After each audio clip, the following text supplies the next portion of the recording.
Welcome back. The civic organisation in the Western Cape, Ndifuna Ukwazi, slamming the city of Cape Town for leasing land for sporting and recreation rather than housing. Today is the deadline for members of the public and civil society to submit their comments on the proposed lease to the Glen Green Point Sports Centre, the Western Cape Bridge Union and the Kyokushin Karate Cape Town. For more on this, I'm joined now by Booi from the civic organisation Ndifuna Ukwazi. Buhle, good evening to you and thank you very much indeed for your time.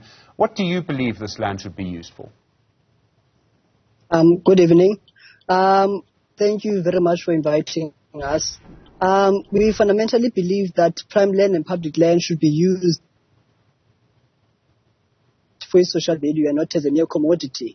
We believe that the state should use the land to build housing for people, so as to undo the legacy of apartheid that meant that poor and black people need to stay far away from the inner city. We're saying that the city of Cape Town has an opportunity here to build affordable housing, to bring people that were marginalized, that were pushed into the peripheries, closer to the inner city, closer to social amenities. And that's what prime land should be used for, rather than being leased at very nominal rates, which is unacceptable. So that's what we've been calling for, that housing for people.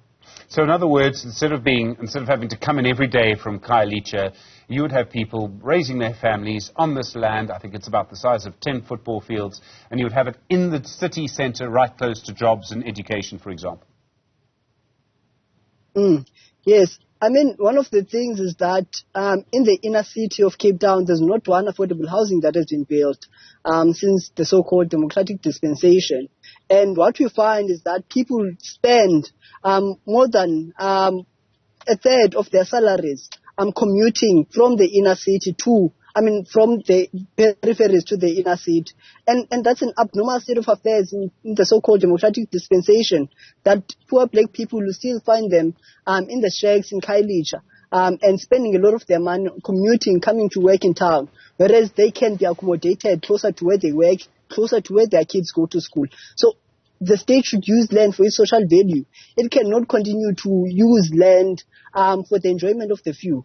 So that's what we're fundamentally against, and that's what we've been saying to the city of Cape Town. And the mayor of Cape Town, by the way, on Thursday agreed with us to say that indeed that parcel of land should be used to build affordable housing, but unfortunately said that it was not on the list of his program of land releases. But equally, even on that particular point where he's saying that he's continuing the land release program, we're saying that it can't be a ceremonial thing of releasing land, but there should be time frames that are attached, and we should see bricks going up and developments going up on these sites. Because what we see is that people are being evicted, gentrification is happening, big fancy buildings are being built in the inner city to the exclusion of the people.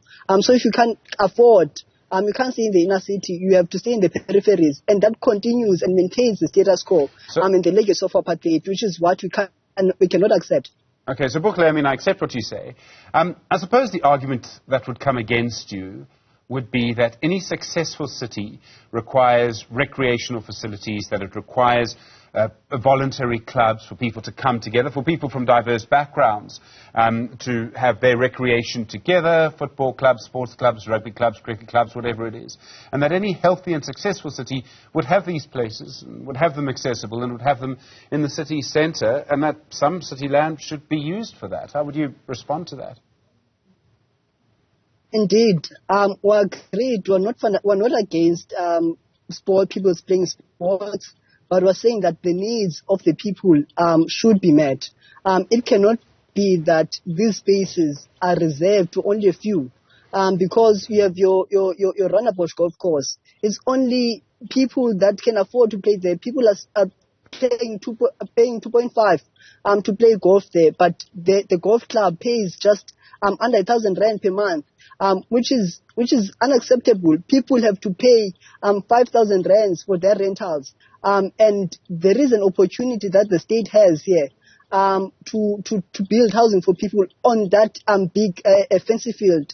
I mean, it can accommodate a fraction of playing sports, but there are a lot of sporting fields, particularly even in Sea Point and across the city. We don't need more sporting fields. The state should utilize those that are already there, but use public land for public good. It can't be used to only be given to private entities that are excluding people. Booi, thank you, from the housing advocacy group Ndifuna Ukwazi.